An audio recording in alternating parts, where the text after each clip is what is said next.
Allô Tompo, allô, allô Tompo, allô.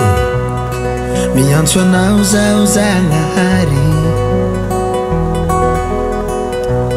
aton'olombelo iaby marary, atony devoly miseho vedety,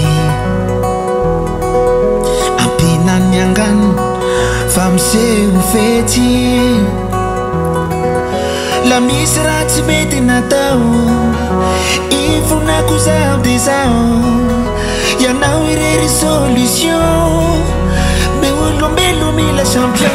Tompo, tompo, vonjeo fa maty,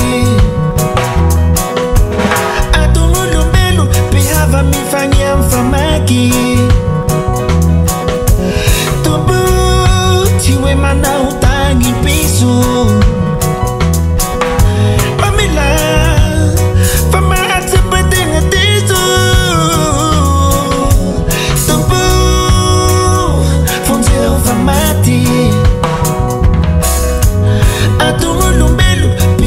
mifagny amy famaky.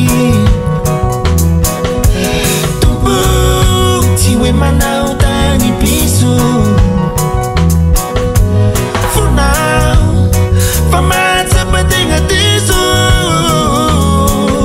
Vonjeva hoe,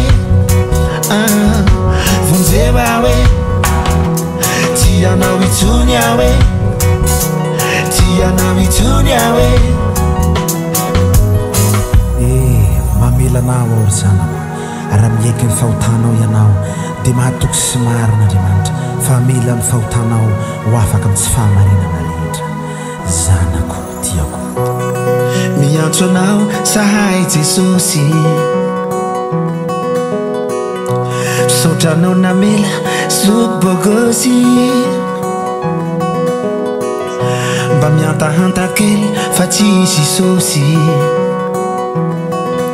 Misotranao sahady mangidy tagnako gosy,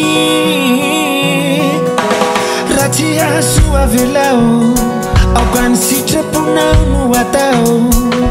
Ianao no mahay ny sahaza, mendrikanao ny tera sy lasa. Tompo, tompo.